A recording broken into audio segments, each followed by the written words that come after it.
networker is like a great interviewer. I'm huge on authenticity, guys. It's a big part of my message. Claim your local listings and don't get caught paying someone for your local listing. If you want to be successful, you got to do 6 things 1,000 times, not 1,000 things 6 times. And when in doubt, give to other people and don't expect anything in return. But in giving to other people and helping them, it almost always comes back. It's using the power of partnership, creating trusted partner networks to work with you to make your company be an offer more than just you.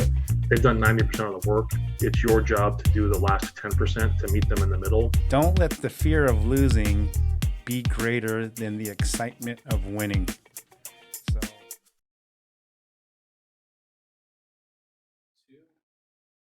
Hello, and welcome to this episode of the Ask Valor Masterminds podcast, brought to you by Advanced Septic Services and Fuse Networks. My name is Galen. And I'm Joe. And we're coming at you from the BD Local Studios in Tacoma, Washington.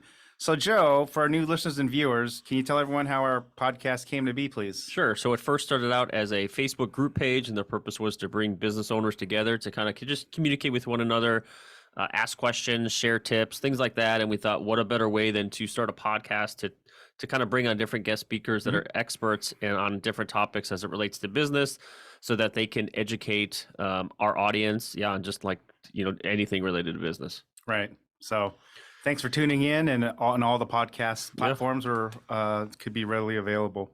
So before we get on to our main guest, our previous guest was Mr. Desmond Dixon. He has a podcast himself, Campfire Capitalism. What was one of your takeaways that you had when Desmond was on our last episode? Well, really the purpose of his bringing was talking about phone sales and how to navigate phone sales and how it's kind of a lost art. So, I don't have just one takeaway. I would suggest once we drop the episode here in a week or so, just go on and listen to it, because he just shared so many good little nuggets about how to increase your phone sales, which will help grow your business. Awesome. And we'll have that episode up shortly. So to get today's guest, we have Mr. Mark Kudre joining us. Mark, welcome. Welcome, Mark. And let's formally introduce him. So, recognized as a premier thought leader and practical strategist who delivers documented gross margin gains and net profit results in today's highly commoditized, price-driven markets. His passion is inventing exceptional business models and procedures that excel to their fullest potential. Mark's work has been published globally more than 500 times. He also presented it at hundreds of industry events over 4 decades. Very experienced. So his work has received multiple international awards for innovation and lifetime achievement. As a lifelong learner and problem solver, Mark has always used his business as a proving ground to develop unique strategies. They are known for their innovation and profitability, which are then syndicated within their respective markets. In his current efforts focus on the use of artificial intelligence, accelerated learning, and the physics of profit to make any business competitively unique. This advantage results in double-digit profitability with significantly less effort. A mandatory requirement is that the foundation of his processes be universally applicable. He has worked with companies in the following industries: printing, specialty graphics, apparel, decoration, steel fabrication, call centers, holistic wellness resorts, contracting, remodeling, and service professional practices. Please, everyone, welcome Mark. Mark, welcome. Thank you for joining us today. Happy to be here. All right. So everyone likes those kind of words, those buzzwords of increased profitability, less work. So you're still working, but smarter, not harder. So in a little bit, we'll get into it. And I think our audience will be really excited to hear some of your insight on some of the nuggets you've learned over the years. And I'm just curious, Mark, what's your favorite industry to work in? I don't really have a favorite industry. To me, variety is the spice of life. I get perspective on business from every individual vertical market that I work in. So what's common in one market may be completely absent in another market. And this provides innovative opportunity to create something new. And this is one of the foundations that I use in helping to make any company competitively unique, which we'll talk about momentarily. Awesome. One thing that makes all businesses competitively unique is their website. So all businesses should have a website. So we're really proud of our hashtag Valor Cares initiative. Joe, can you talk about that for a little bit? Sure. So the purpose of our Valor Cares is really to give away for businesses. It's a way for us to give back to businesses nationwide. Every foundation for a website's online presence should be their website, making sure it's built properly, functions properly, have different call to actions, have different pages laid out properly. So our way of giving back to businesses is just to give away free website builds every month. So if you want to go to our website, our Ask Valor Masterminds podcast website, click on Valor Cares and submit your information, and who knows, you could be next. Awesome. Thanks for that, Joe. We have our Advanced Septic Pump You Up quote of the day. So usually we always ask our guests a good motivational quote. And this one kind of stuck to me just because I think it'll stick with our audience. I'll read it right now and get Mark's thoughts. Only 3 things can happen, and 2 of them are bad.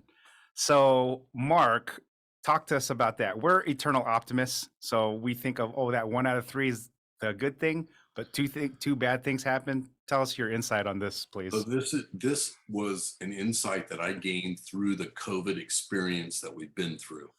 Everyone was traumatized. I talked with over 600 companies and had more than 9,000 business connections of $1 million to $10 million companies over COVID.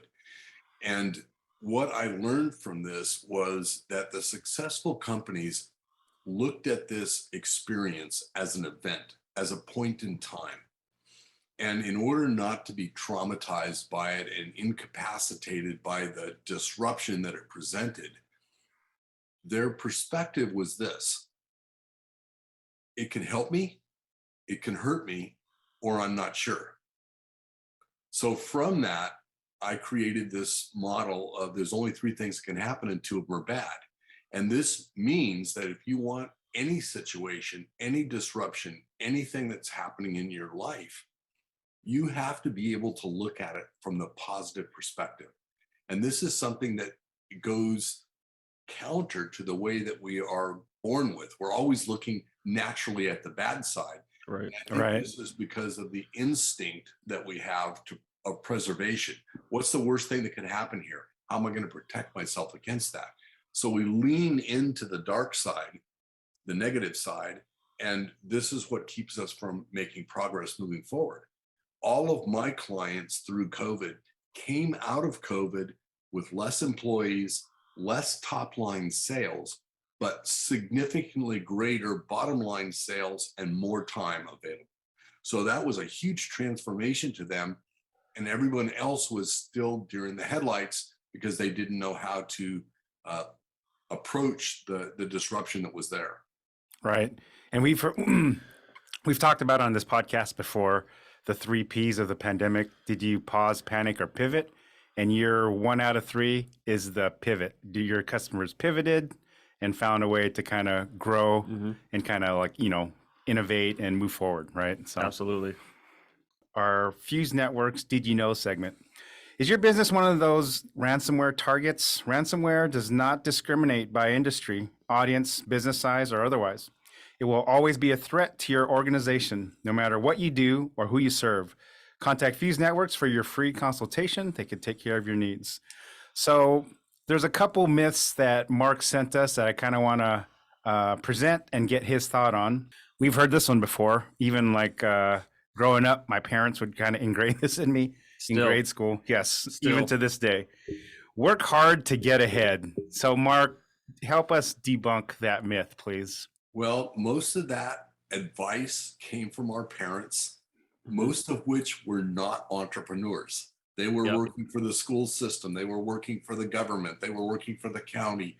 They were working for somebody else. They were in a job. They were not being entrepreneurs. And my experience, I realized this. I started my first company when I was 19. We went from 200,000 to 4.5 million in 18 months. And I was working my tail off, but I wasn't making any money.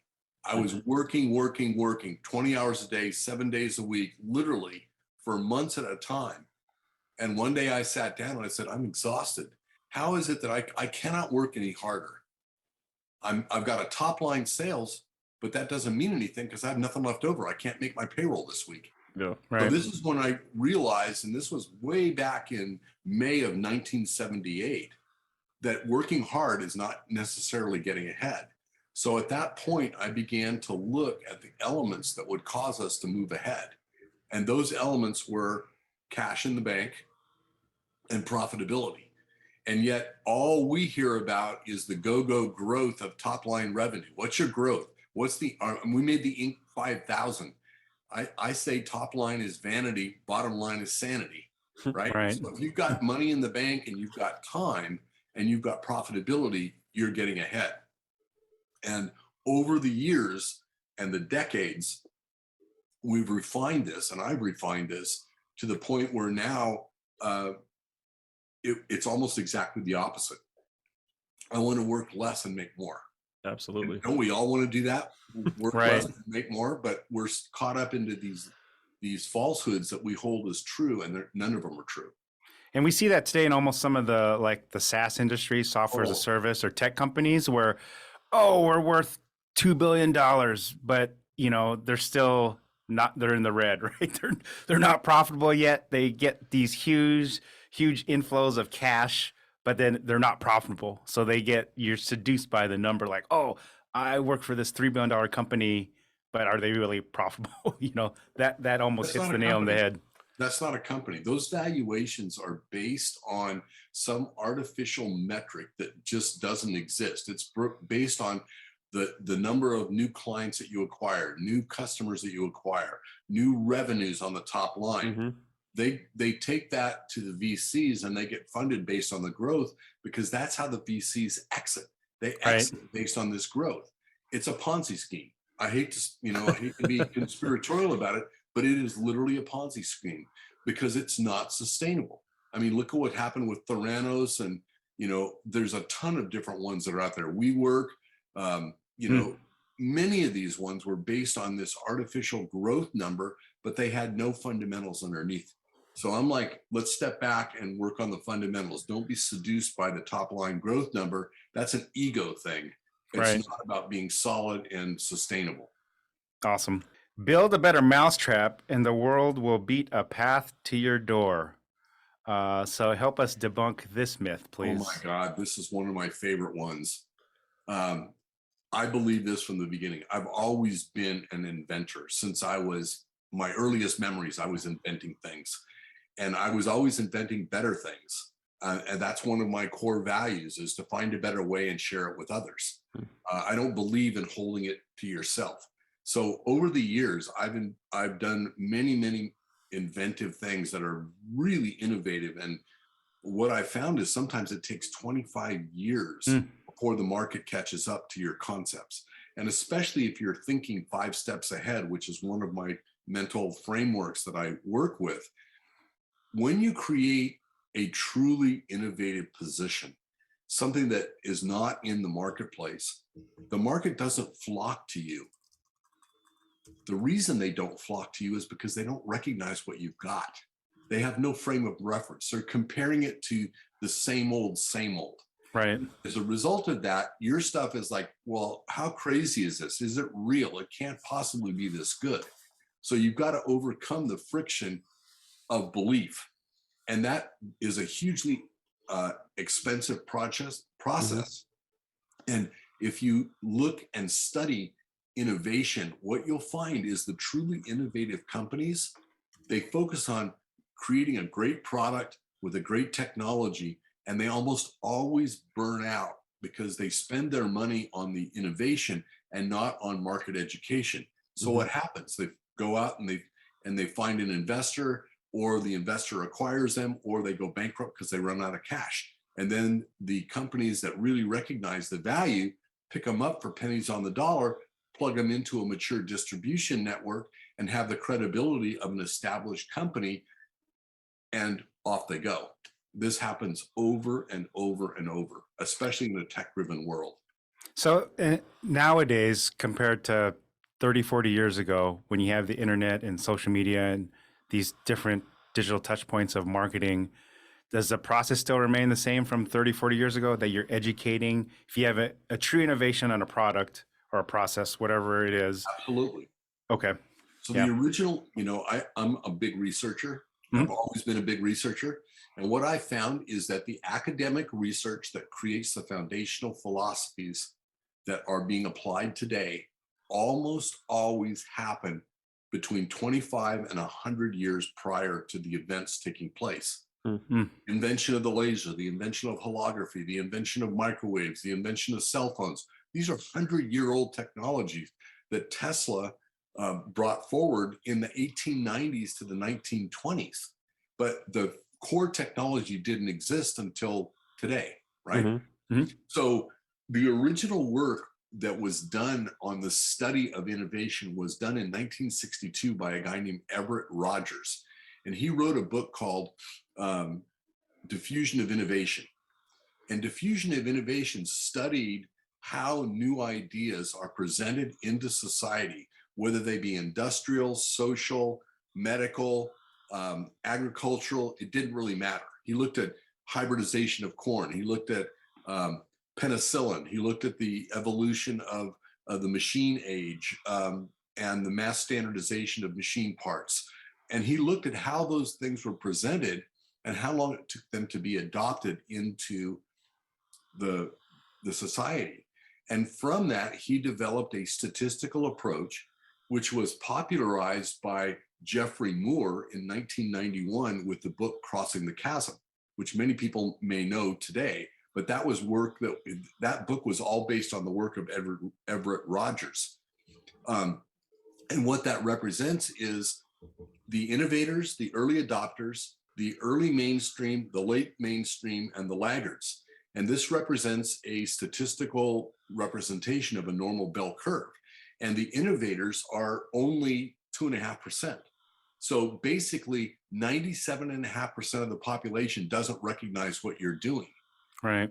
The closest followers to that are going to be the early adopters. And these are the ones that stem back and they originally call the idea crazy and off the wall, but they're watching it and they're using that as a defensive mechanism not to disqualify themselves as authorities.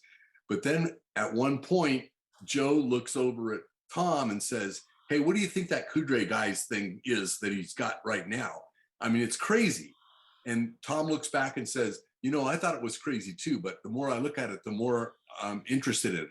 And then the other guy, Joe, says, I just wanted to make sure that was right. So let's go in. So these are the cool kids in school. They're the ones that listen to the new music. They have the newest fashion. They got the newest gadget. They got the best cars. They know all the buzzwords. These are the early adopters. They represent 13.5% of the population. Then there's the chasm. And the chasm represents anywhere from 9 months to 24 months before the early mainstream is comfortable enough to go in and accept the stuff that the cool kids have. Could be financially driven, could be socially driven, could be a lot of different things. But that model still exists today. And if you notice what companies that are really innovative like Apple Computer have done to collapse that chasm, they will announce a product 6 months before it's available and then put it in the hands of the influencers that then write about it and use it and talk about it. So when it becomes available, there's a line out the door at the Apple store to get it. And that provides social proof. That collapses the question mark about whether the technology is viable or not. And the early mainstream is boom, they're in it and they've got multi-billion-dollar launch week. So to bridge the gap of that chasm, you almost have that lemming philosophy of, all right, the early adopters, you're going to show off, feel comfortable, and then everyone who follows them like, oh, it's that Joe and Tom quote, like, Joe, oh, Tom has an iPhone too, and you have one? I think it's time for me to get one. That's why I'm going to wait 8 hours. That's exactly what it is. It's the comfort, and it's about reassuring a lack of self-confidence in your own individual opinion and own individuality. You're looking to be with the group. And there's all kinds of social studies that have been done around group behavior and group psychology and what's happening, how many people are influencing social trends. We're living in a period right now where this is incredibly prolific. The impact on social media. Who are the people on social media? Are they real people or is it fake bots? Is it artificial intelligence that's creating news with GPT-3 or some other AI-driven model that's creating things that are controversial, that are designed to either bring a group together or separate a group and be divisive. So there's all kinds of things that are happening. And as a student of society and a student of business, I watch this with incredible interest. I try and detach myself emotionally from the politics and say, hey, what is going on here? And apply it to what I know based on the historical approach. So let's get into it. The competitive advantage has 3 levels. We want to talk to the cool kids, our audience right now, right? That you mentioned, and then really kind of to get into it, the last part of our podcast here. So competitive advantage, 3 levels. You talk about, or we'll talk about, competitive uniqueness, competitive durability, and competitive longevity. So I guess take it away and kind of talk to our audience of breaking that down. Not everyone in the audience is a tech company. So, but as you said, it applies to all businesses. Take it away for us. I've applied this to over 400 businesses over the last 6 years. It works for every single business I've approached it to. And so essentially what happens is companies come to work with me because they're not making any money. They're working really hard. They're in a super competitive marketplace. They may have a new competitor that's come in and lowered their price to the point where they're not making any money to buy their way into a market, and they don't know what to do. And so the first thing that I do is I've developed a machine learning AI model that I use. I get the company to go through a questionnaire, and we take the results of that questionnaire and we put it into the machine learning model, and it creates a visual 3-dimensional graph of the areas that company is operating in. And basically it gives me a view, like looking at some of the stuff that we're seeing from the new telescope that they just launched. You see these incredible pictures in space. That represents areas of interest. So it might be a heating and air conditioning company, for instance. They do heating, they do air conditioning, they do air conditioning repair, they do new sales, they do service. So now you've got all these areas. And when you see it visually, the AI allows us to go in and say, these 2 areas are not being served. They need to be linked. And being able to do this, you're able to say, okay, you're not doing this right now. And in fact, nobody in the industry is doing this right now. So if you do this in this way, it may be 24-hour service with no extra service charge. It could be, something like that would be an example. But that makes them competitively unique. Well, that competitive uniqueness, as soon as it shows up in the marketplace, there's a decay time. And that's the competitive pressure on that. So the first thing we want to do is create competitive uniqueness on 3 or 4 perspective levels or dimensional levels. So it's not just one level of uniqueness, it's multiple levels of uniqueness. So it might be the level of service and the time frame that the service is delivered in and the guarantee that comes with the service. Those are 3 super simple ones that everybody can relate to. Right. Not ones that I would use, by the way, because they're too common, but you can relate to that. So once they create that uniqueness, then we develop competitive durability, which is how hard is it for a competitor to figure out what you're going to be doing and to compete with you. So this is why we want to create multi-dimensional or multi-perspective competitiveness, uniqueness. So they're trying to figure out what's happening on 3 or 4 different levels at the same time. That's going to take them time. That gives you durability. Once they start figuring it out, now they're going to show up in the marketplace as a viable competitor. You will have had a head start. Now, depending on if it's a bigger company, if they've got bigger ad budget, if they're more mature, they got more distribution, whatever, they're encroaching on your position in the marketplace as far as unique until they reach parity with you, where you're equal. That distance is called longevity, competitive longevity. Do you want to make that 6 months? Do you want it to be a year? Do you want it to be, 2 years? Whatever it is, there are strategies for what that is. And with the way that I work, one of the other frameworks that I work under is a framework that I call Think 5 Steps Ahead. And thinking 5 steps ahead takes this competitive model and extends it to version 5. So we're in version 1.0 until we reach competitive longevity. That's the point where we instant release version 2.0. Now your competitor just caught up with you and you turned on the afterburner, you take off. Now they've got to go back and go through the durability stage and the longevity phase to catch up with you again, at which point you release version 3.0.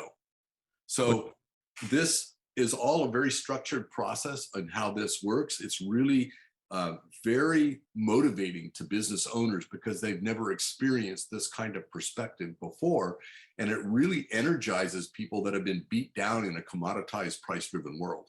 So for some of our audience who may not have a chance to do the questionnaire, is there a good practice that they could do to like mimic this process? You know, like just, you know, there'll be a couple business owners that'll be listening. And I would say the profile of them mostly would be, they would be the David against the Goliath, some of the businesses looking to get market share. But if they don't do the questionnaire, are there like two things that they could do, or like a mini version of the questionnaire that they could implement? Absolutely. So the key thing there is that if you're small going against a big guys are average and they're slow. So if you're small and superior in what I'm fast. Oh, I'm sorry. I thought you were talking to me. I'm a fast big guy, but sorry. Sorry. You can move quickly and make decisions. You can pivot quickly and you can improve the product, the level of service, the time of delivery, the guarantee, all of the usual factors. You can go out and look at any of the things that you help you to differentiate you from everyone else. Look at your major player in your market that you're trying to compete against and reverse engineer what they're offering. What is it that they're offering in the marketplace? And from that, go to the opposite end of that and say, okay, they're ground zero. We want to be times 100. Right. What do we have to do to be times 100 to that advantage that they have? That becomes the starting point for you to find other ways of doing things. Mm-hmm. One of the things that I found using AI, which is incredible, it's been a mind-blowing experience over the last 5 years to work with this stuff, is that it provides an insight into non-intuitive values, things that you wouldn't normally think of. And the most common response that I get from a business that goes through this exercise is, wow, I never would have thought of that, but it makes perfect sense. And as soon as they say it makes perfect sense, that means I don't have to educate the market because the market understands the value. It's so obvious, but it's so obvious that it's inobvious to us. So it's almost like a data-driven approach, right? It's absolutely a data-driven because we just met with a client yesterday where here's what we want our target avatar, target client to be. But then like, well, does the data say something else? You know, because people have their ideal, this is where I want to get to, but then they may miss an opportunity to get to that number. Maybe like, you neglected this because in our minds, like it's a secondary service, but that could be a primary service in terms of revenue to like help pivot their business for growth, right? So this is really great that you brought that up because I found that there's 4 elements that fit around that. There's the known knowns, the things that we know and the things that we experience and the things that we know we have to do. Mm-hmm. Then there are the known unknowns, and the known unknowns are solving for X. It's what's missing that we can deliver, right? Yeah. Mm-hmm. What we're discovering with AI are the unknown unknowns, the things that we don't know, and we don't know that we don't know them. And this is why it's such a surprising revelation when you see it. It's like, wow, I never would have thought of that. That's an unknown unknown. And the one that we have to worry about, but is a super advantage for us, especially if you're an older company, are the known unknowns. And the known unknowns are what we know, but we forgot because we've evolved past them. It's the foundational, fundamentals that you need to build into a product to have it survive over time. But we're at level 5 or level 6. We forgot what was in level 2 and level 3. So we have to constantly go back and we have to constantly meet our customer on their journey, where they are in their knowledge and evolution of the relationship. And this becomes a core part of the analysis of who your ideal customer avatar is, because they're coming at it from the mature, advanced business that wants to continue to advance, but the market may be at a completely different stage than they are, and they have to respect that in order to create a connection. And there's a huge opportunity in stepping back to be able to do that as the expert and the trusted guide. If you follow Donald Miller and StoryBrand, I love StoryBrand because you become the trusted guide to the hero of the story, which is your customer who is lost and confused on their journey to wherever they're going.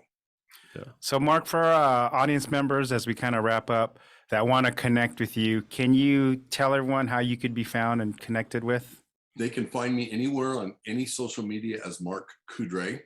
I am the only Mark Coudray on any social media. I don't know what it is about my name, but that's awesome. A-R-K and Coudray. My email is coudray@coudray.com. And if they want to find out more about the profit analysis and the profit potential, they can go to catalystplan.com, which I'm sure you'll drop a link for that. Absolutely. Absolutely. What I wanted to touch base real quick in 30 seconds is what you just talked about as I'm taking notes. Essentially, you're helping your clients compete in the game of chess. In the game of chess, you're always thinking 5 steps ahead Absolutely. of your opponent to kind of and keep yourself ahead. So that just reminded me of the game of chess and kind of everything you just mentioned. Absolutely. And think about all the different types of move in chess. You know, the queen can move any direction. The knight can only work one way. The bishop can only work one way. The rook can only work one way. Yeah. And the simplest move, or the simplest, the pawn, once you get to the end, becomes the most powerful, right? So it's almost like a paradox. The pawn can only move one way, and the king can only move one way. Right. In terms of one step at a time. But yeah, it's very, very similar in terms of limitations and constraints and the ability to compound those together. Absolutely. I think about it all the time. All right. So before we go, Joe, one last quick plug for #ValorCares initiative. Yep. So if you own a business and that you're missing the foundation piece for your online presence, your website, we'd love to see if we can help your business out by building you a free website. Awesome. Thanks, Joe.